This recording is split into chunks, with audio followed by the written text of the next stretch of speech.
Hello, this is Hillary Clinton.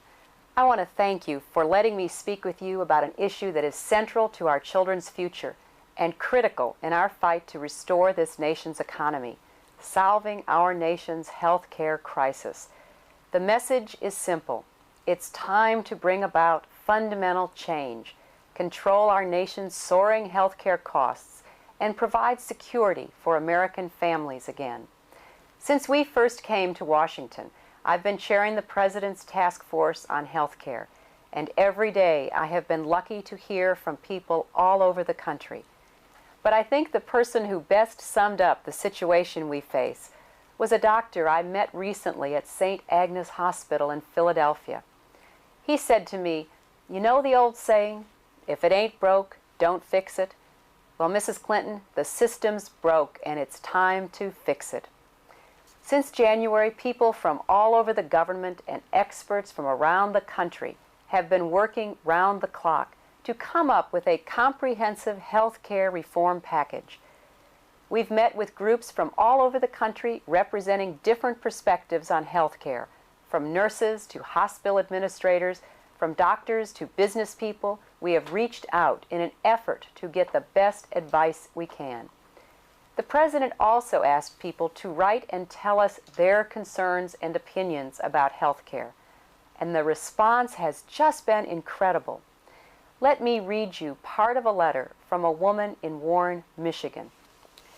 Dear Mrs. Clinton, I am a middle-class American with a husband and 3 children. My family ran upon rough times 2 years ago when my husband lost his job after 7 years with the same company. We aren't eligible for state-funded programs and can't afford the price of the insurance premiums, so as a result, we do without. I hope and pray that a solution to this problem will come about soon.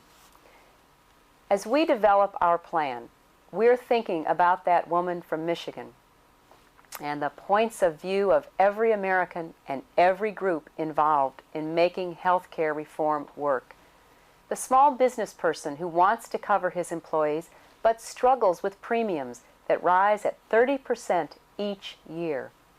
The older American caught between a fixed income and prescription drug prices that are out of reach. And the parents of 4 children who can't switch jobs because they're afraid of losing coverage. For those people and the groups who have been fighting for health care reform for years, this is not the time for yet another study or report. As the President said in his February address to the joint session of Congress, it is time for action.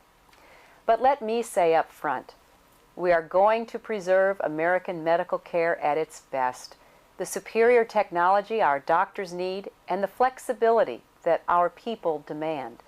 We will maintain the highest quality medical care in the world and the individual's right to choose a doctor.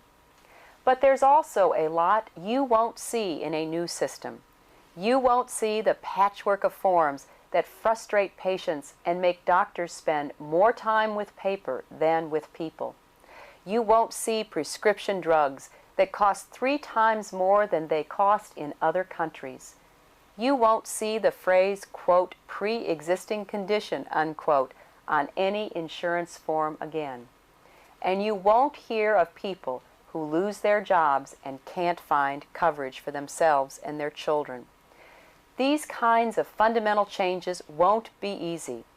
Believe me, I've learned since I started working on this issue, there are powerful special interests who profit from the status quo and high-priced lobbyists who get paid to keep everything the same. They're already lining up to block the change the President will propose. But with your help, we can break the gridlock. People need a health care system that controls costs and provides security to families. And I know the American people share the urgency that I feel, the sense that we must act now. We face a historic opportunity, and we must seize the moment.